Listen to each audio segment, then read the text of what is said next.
स्वागत है आपका। मैं हूं आपके साथ गीतू चौहान। वक्त हो चला आपके पसंदीदा शो चक्रव्यूह का। एक ऐसा मंच, एक ऐसा दर्पण जो ना सिर्फ सवाल उठाता है बल्कि उन सवालों की परतें भी खोलता है। चक्रव्यूह, जहां हम उन मुद्दों पर बात करते हैं जो सीधे आपकी जिंदगी, आपकी सुरक्षा और आपके हक से जुड़े हैं। हमारा मकसद साफ है, आपको जागरूक करना, आपको सतर्क रखना, ताकि आप ना बने किसी धोखे, किसी छल या किसी चाल का शिकार। ये शो है आपकी आवाज, आपकी ताकत और आपके हक की पहचान। तो आइए आज के एपिसोड की शुरुआत करते हैं, जहां सच सवालों से टकराएगा और जवाब रोशनी की तरह सामने आएगा।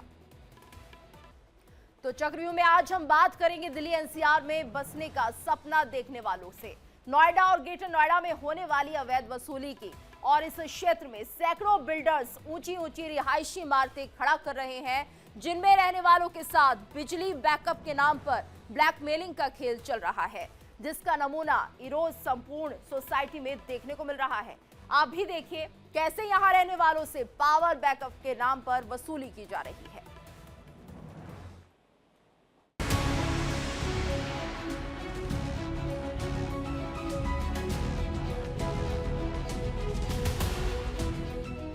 नोएडा, ग्रेटर नोएडा में बहुमंजिला सोसाइटीज में पावर बैकअप के नाम पर एक बड़ा खेल चल रहा है। और ये खेल है मनी मनी। चाहे वो बिल्डर हो, चाहे उसकी मेंटेनेंस कंपनी, उनकी खुलेआम मनमानी चल रही है, जोर जबरदस्ती चल रही है। अपने हिसाब से पावर बैकअप का यूनिट का रेट तय किया जाता है, कहीं 27 रुपए तो कहीं 32 रुपए तक, और उस पर फिक्स चार्ज भी लिया जाता है। जो यहाँ नोएडा और ग्रेटर नोएडा की जो हाई राइजेस सोसाइटीज़ हैं, उसमें जो रेजिडेंट हैं उनसे अलग अलग तरीके की प्रॉब्लम्स उनको दी जाती हैं और वो हर जगह पर उनको ये महसूस होता है कि हमें लूटा जा रहा है। कहीं मेंटेनेंस के नाम पे, कभी रजिस्ट्री के नाम पे, कभी बिजली कनेक्शन के नाम पे। जो बिल्डर है या उसकी जो मेंटेनेंस कंपनीज़ हैं वो अलग अलग और अनाप शनाप चार्जेस लगाती रहती हैं और रेजिडेंट तमाम केवल शिकायत करते रहते हैं, लेकिन उन्हें निजात नहीं मिल पाती। अब एक नया मुद्दा भी अभी रेजिडेंट ने शिकायत की है लोगों ने कि जो डीजी सेट यानी पावर बैकअप के नाम पे जो खेल चल रहा है वो एक बहुत बड़ा दोहन है, मतलब लूट का एक बहुत बड़ा जरिया बिल्डर और मेंटेनेंस कंपनी के लिए है। अगर उसको कैलकुलेट किया जाए तो मतलब जो डीजी सेट और पावर बैकअप के नाम के जो केवल फिक्स चार्जेस ले रहे हैं, उन्हीं से वो पूरी सोसाइटी का मेंटेनेंस कर सकते हैं। उनको अलग से मेंटेनेंस चार्ज लेने की आवश्यकता भी नहीं पड़ेगी, लेकिन वो फिक्स चार्जेस बिल्डर या मेंटेनेंस कंपनी की जेब में जाता है। मेंटेनेंस कंपनी का कहना होता है कि फिक्स चार्ज डीजी सेट के मेंटेनेंस के लिए लिया जा रहा है, जबकि रेजिडेंट की शिकायत है कि जितना पैसा फिक्स चार्ज के नाम पर लिया जाता है, उतने में हर महीने में नया डीजी सेट खरीदा जा सकता है। ये बात करते हैं हम लोग इस समय, तमाम रेजिडेंट हमारे साथ खड़े हैं और इनसे पूछते हैं कि इनसे कितना चार्जेस लिया जाता है और किस तरीके से उसको बिल्डर या मेंटेनेंस कंपनी जस्टिफाई कर रही है। सर, आपसे यहाँ पे क्या चार्जेस लिए जाते हैं पावर बैकअप के नाम पे, और मतलब कब से लिए जा रहे हैं, क्या प्रॉब्लम्स हैं इसमें? जी, मैं नाम और फ्लैट नंबर बताते हुए। बिल्कुल, मेरा नाम रजनीश है और मैं Y13-902 का निवासी हूँ, यहाँ इरोज संपूर्णम का। और यहाँ पे मैं एक गंभीर मुद्दा मीडिया के माध्यम से उजागर करना चाहता हूँ कि इरोज संपूर्णम में डीजी चार्जेस जो लिए जा रहे हैं, अप्रत्याशित रूप से यहाँ पे डीजी चार्जेस बढ़ाए गए हैं। पिछले 3 महीने में आप हमारा जो पीछे की बात करूं तो डीजी चार्जेस 17 रुपये थे और आज की डेट में अगर मैं बात करूं तो 27 रुपये है, जबकि पिछले 6 महीने में डीजल के प्राइसेस कोई नहीं बढ़े हैं। तो इतना 10 रुपया पर यूनिट का इजाफा वो समझ में नहीं आता बिल्डर की तरफ से। डीजी अगर हम 10 रुपये की बात कर रहे हैं तो कितने फ्लैट हैं, और इंटू 10 रुपये अगर कैलकुलेट करें तो अगर एक यूनिट की बात की जाए तो लगभग कितने रुपए का बर्डन अचानक से बढ़ गया होगा या बिल्डर की जेब में जा रहा होगा? ये करीब करीब आप लगा लो कि हमारे पास जो फ्लैट है यहाँ पे वो 2500 के आसपास फ्लैट है, और 2500 के आसपास अगर मल्टीप्लाई मैं करूँ तो करीब 10 लाख रुपए के आसपास का वो डीजी चार्जेस उनके पास जा रहा है एक्स्ट्रा, जो हम पहले पे करते थे, आज से 3 महीने पहले पे करते थे और अब पे कर रहे हैं, उसमें डिफरेंस है।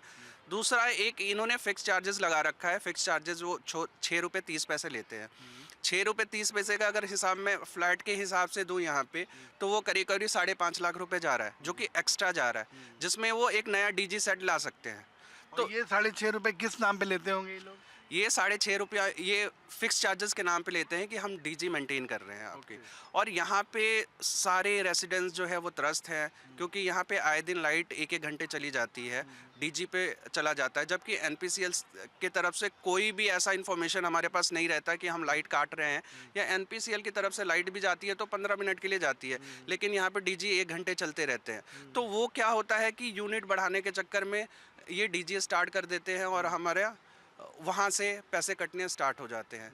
तो ये सारी चीज़ें जो डीजी के नाम पे हमसे लूटा जा रहा है, रेसिडेंट्स को चीट किया जा रहा है, तो मैं प्राधिकरण से मीडिया के माध्यम से यही अपील करूँगा कि इस पे संज्ञान लिया जाए, बिल्डर्स को बताया जाए, ऑडिट करवाया जाए कि हाँ ये जो पैसे हम फिक्स चार्जेस दे रहे हैं या 10 रुपये बढ़ा के दे रहे हैं, क्योंकि अगर मैं नोएडा, ग्रेटर नोएडा या गुड़गांव के सोसाइटी की भी बात करूं तो 17 से 19 रुपये के आसपास डीजी चार्जेस लगते हैं, जबकि यहाँ पे 27 रुपये लग रहे हैं। तो अगर आप 27 रुपये ले रहे हो, हम ओके हैं इस बात को लेके, लेकिन अगर 27 रुपये लग रहे हैं तो 27 रुपये का आप हिसाब तो दे दो हमें कि 27 रुपये हमारे कहाँ जा रहे हैं। तो मैं प्राधिकरण को मीडिया के माध्यम से ये बोलना चाहूँगा कि इस पे संज्ञान ले और संज्ञान लेके हमें बताएं और ये चार्जेस रुकवाएं, और जो भी वाजिब चार्जेस होते हैं हम सारे इरो संपूर्णम के रेसिडेंट देने को तैयार हैं। जैसे कि अभी बताया कि इसके पहले आप लोग दे रहे थे कम और 3 महीने से रेट बढ़ गया है, तो ये बिल्डर ने मतलब क्यों बढ़ा दिया, या जो मेंटेनेंस कंपनी है क्यों बढ़ा दिया गया होगा, और क्या इसके लिए अलग से मीटर कोई लगा है, कैसे पता चलता है? मान लिया आपने कम यूनिट खर्च किया, उन्होंने ऐड कर दिया ज़्यादा यूनिट, तो कुछ पता चल पाता है कि नहीं? अच्छा, यहाँ मैं शिव प्रसाद नंदा हूँ, यहाँ पे Y6 703 के एक्चुअली निवासी हूँ। लास्ट ईयर जो 3 महीने के एक्चुअली बात बोल रहे हैं कि लास्ट ईयर ही 2025 में कुछ चेंजेस लाया गया। पहले ये एक्चुअली कैपिटल के थ्रू हम लोगों के पास डीजी और इलेक्ट्रिसिटी एक्चुअली सप्लाई दिया जाता था। 2025 में ये एनपीसीएल के पास गया, तो एनपीसीएल ने एक थर्ड पार्टी वेंडर को ये टेंडर दे के रखा है, जिसके थ्रू हमारे मीटर एंड जो डीजी सप्लाई है ये सारे आता है। उसमें इन्होंने 2 कंपोनेंट ऐड कर दिया फिक्स चार्जेस करके। एक तो है वीकेम, जो एक्स्ट्रा एक एक्चुअली वीकेम for actually common area charges कर दिए, और एक डीजी के लिए 6 रुपये 30 पैसा डेली डिटेक्ट करना एक्चुअली शुरू किए। उसके बाद जो कैपिटल का मीटर के हिसाब से हमारे जो डीजी चार्जेस थे, जो 17 रुपये करके एक्चुअली पर यूनिट आ रहा था, वो उसको बढ़ा के 27 कर दिए। ये सारे डिफरेंट कंपोनेंट में तोड़ दिया गया मेंटेनेंस को ही, और डिफरेंट कंपोनेंट में एक्चुअली लिया जा रहा है। अभी रिसेंटली यहाँ पे आपको एक्चुअली पता होगा, यहाँ पे एरो संपूर्णम में पूरे एक दिन कोई एक्चुअली बिजली नहीं था, डीजी नहीं था, कोई भी सप्लाई नहीं था, तो लिफ्ट नहीं चल रहा था। लिफ्ट बाद में चालू किया गया था सिर्फ एक्चुअली डीजी के एक्चुअली भरोसे, और पूरे एक दिन उसके बाद पूरे एक दिन डीजी ऑन रखा गया। उसमें ये पता चला कि एनपीसीएल का जो कनेक्शन लाइन इनपुट है उसको ही एक्चुअली बाय डिफ़ॉल्ट मतलब इन्होंने ही कुछ करके एक्चुअली उसको ख़राब किया गया था। तो मतलब एक प्रकार से काट दिया गया। हाँ, काट दिया गया था। या कई बार तो पावर और डीजी के पैसे एक साथ काटते हैं। यही नहीं, निवासियों का ये भी कहना है कि जब बिल्डर को कोई कंस्ट्रक्शन करना होता है, वो इसी बिजली से तार या डीजी सेट से तार जोड़कर अपना काम करते हैं, और उसका भी भार यहाँ रहने वाले लोगों पर जबरन लाद दिया जाता है। एक दिन के लिए पूरी बिजली काट दी गई थी और पूरा जेनसेट पे यानी पावर बैकअप पे ही रखी गई, तो उस दिन का लगभग कितना चार्ज पड़ा होगा, और क्या वो बिल्डर ने ज़बरदस्ती या आप लोग देंगे नहीं देंगे, कि उस पर भी कोई विवाद खड़ा होगा?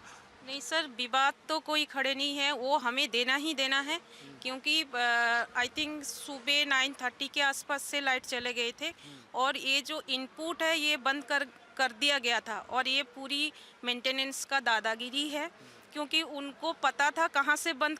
जब भी एनपीसीएल से लाइट जाना होता है वो पहले ही हमारे पास मैसेज आ जाता है कि इतने टाइम के लिए शटडाउन होगा। इतने पूरी दिन के लिए शटडाउन होना पॉसिबल नहीं था।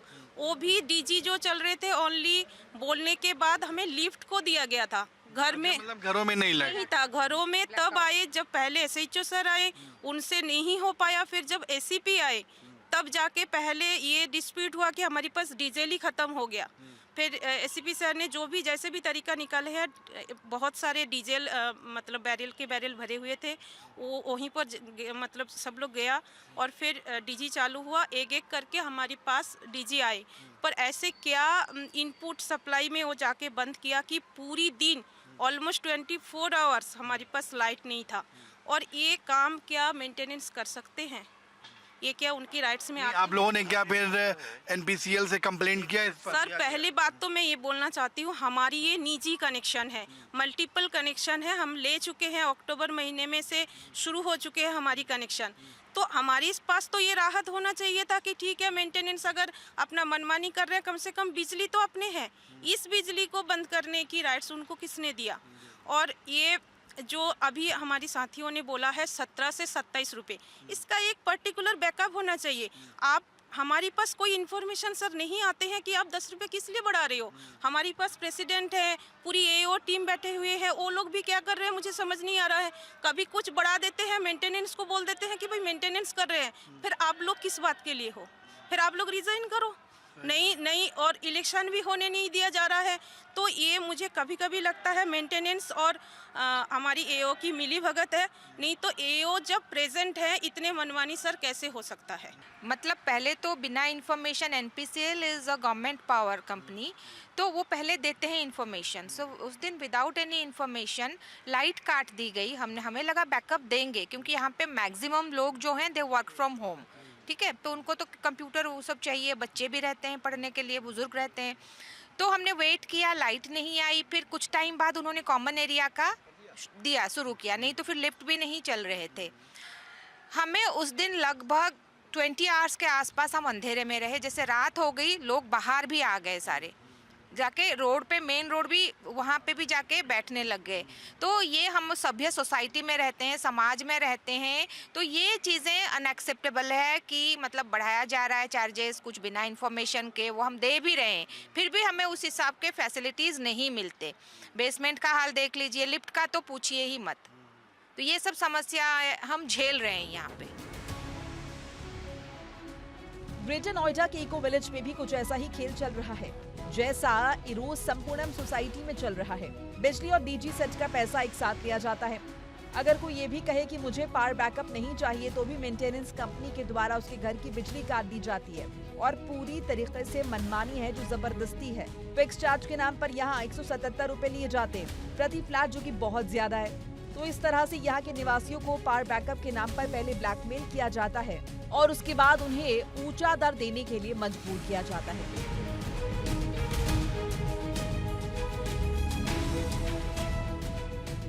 एक चीज़ और जो पता चली है अभी बातचीत में, कि जो डीजी सेट है वो भी चल रहा था और जो एनपीसीएल का बिजली का कनेक्शन है वो भी चल रहा था। मतलब निश्चित तौर पे डीजी सेट यानी पावर बैकअप के नाम पे एक मनी का जो एक बिल्डर और मेंटेनेंस कंपनी खेल कर रही है, वो एक बड़ा खेल यहाँ की सोसाइटीज़ में है।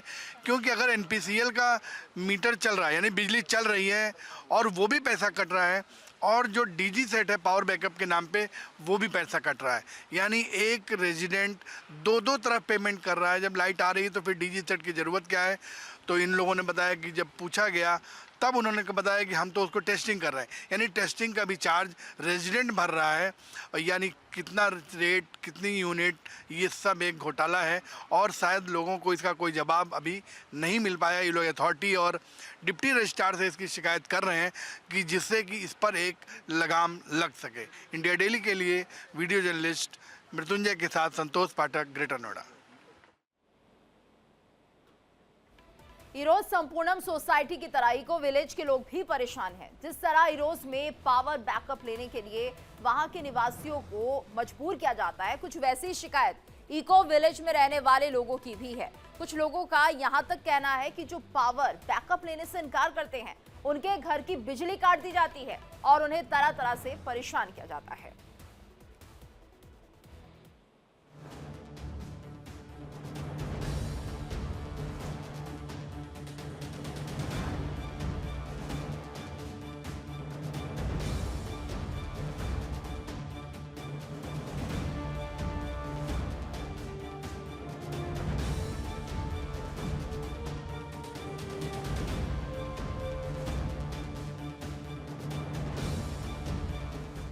नोएडा और ग्रेटर नोएडा की हाई राइज बिल्डिंग्स में पावर बैकअप के नाम पर बड़ा खेल चल रहा है। ये किसी एक दो सोसाइटी का मामला नहीं है, तकरीबन सभी सोसाइटीज में ऐसा ही खेल चल रहा है। अब सुनिए इको विलेज 1 के लोगों की आपबीती।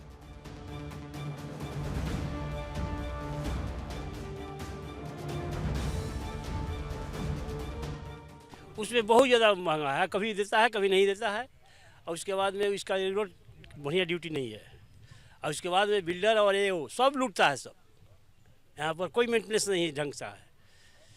अभी तो मैंने हम नहीं जानते हैं, लेकिन लगता है ज़्यादा। अरे मध्यम वर्ग को लूट रहा है सब, यही हम कह रहे हैं, दूसरा क्या कहेंगे। देखिए, पावर कट के बाद तो यहाँ डीजी चार्जेज जो है पर यूनिट शायद 16 रुपये पर यूनिट है। लेकिन उसके अलावा 500 रुपये पर मंथ जो है ना, हर बंदे को देना होता है, वो मंथली। आप देखिए यहाँ 4000 या 4000 या 4500 फ्लैट हैं इसके हिसाब से, तो पर मंथ इसके हिसाब से आप कैलकुलेट कर सकते हैं हम लोग को कितना जाता है। ये ज़्यादा है, इसके लिए अथॉरिटी को या कोई नोएडा अथॉरिटी को कोई नियम कानून बनाना चाहिए कि भाई इतने पैसे जो है क्यों जाते हैं, जिससे कि सोसाइटी के रेजिडेंट्स को कोई सहूलियत मिले। हाँ, कभी कभी बिजली जो है ये कई बार पता नहीं चलता बिजली है या नहीं, और डीडी जो है उसको स्टार्ट कर दिया जाता है। इसके पहले तो जो दूसरे जो मेंटेन करते थे, हफ्ते में 2-2, 3-3 बार 4-4 घंटा जो है बिजली कटती थी। और जब कटती थी तो लोग जिसके वो नहीं जमा थे, अपना ले जा कर के पैसे जो है वो जमा कराते थे। एक उनका टैक्ट था इस चीज़ को सुनने का।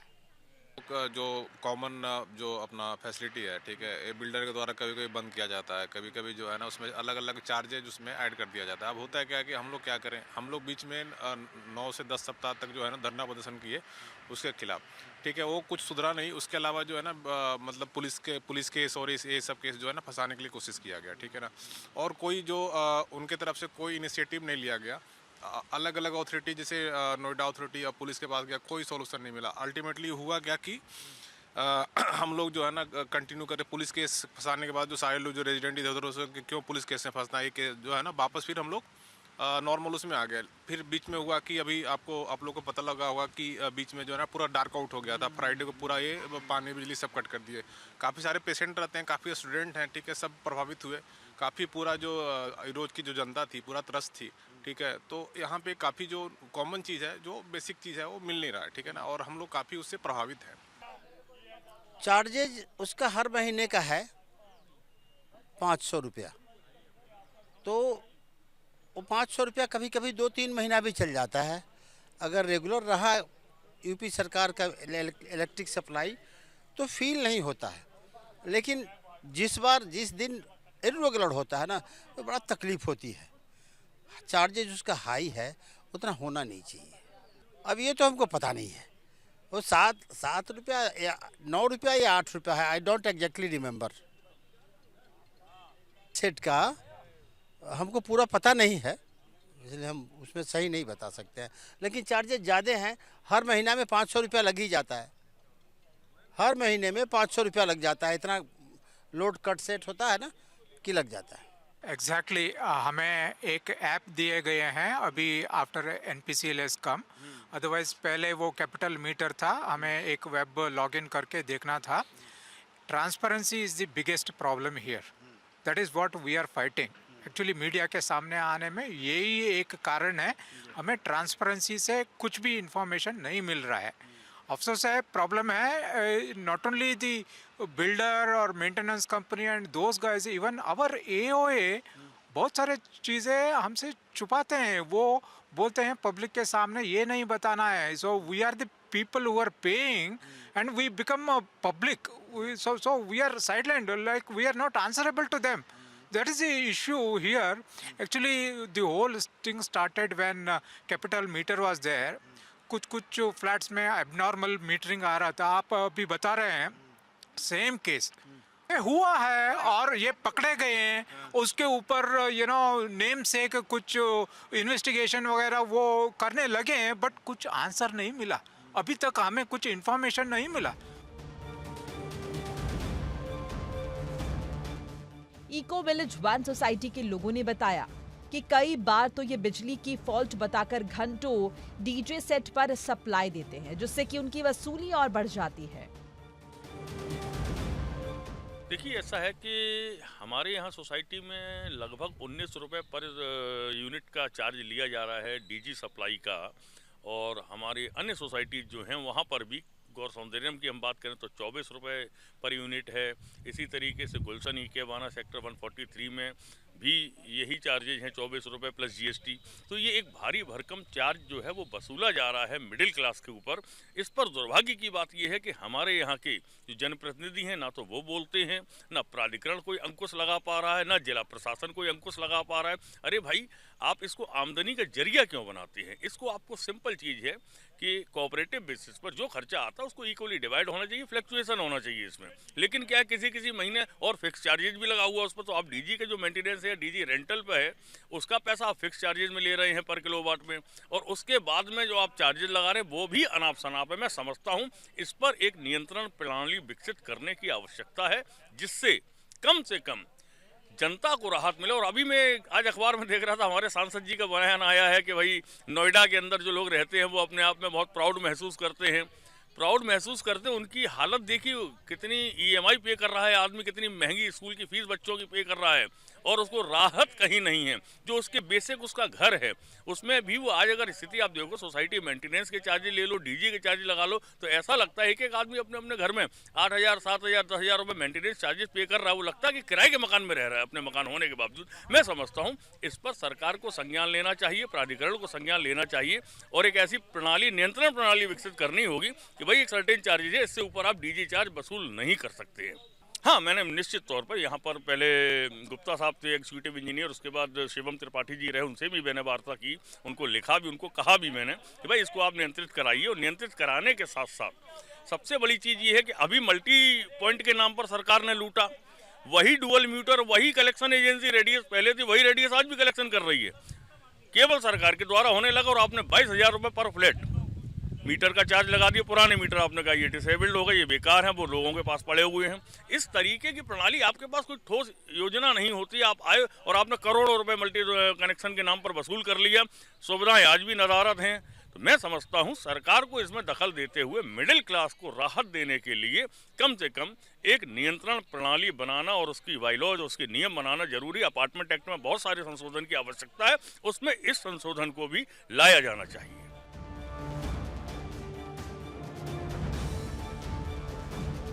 कुल मिलाकर इस तरह से साठ गांठ कर नोएडा, ग्रेटर नोएडा के लोगों को पावर बैकअप के नाम पर पहले तो ब्लैकमेल किया जाता है, उसके बाद उनसे बिजली बिल के नाम पर ऊंची कीमत वसूली जाती है, और कोई उनकी शर्तों पर राजी नहीं होता है तो उनके घर की बिजली काट दी जाती है।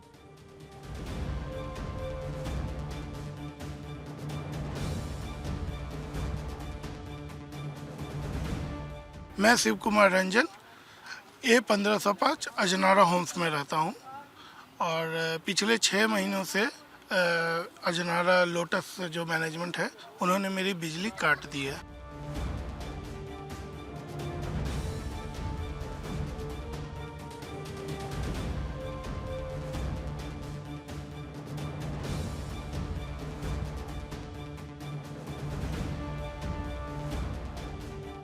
तो इस तरह से एनसीआर के इलाके नोएडा और ग्रेटर नोएडा में अपना आशियाने का सपना साकार करने वालों को बिजली बिल के नाम पर उगाही वाले नेक्सस का सामना करना पड़ता है। संतोष पाठक, इंडिया डेली के लिए।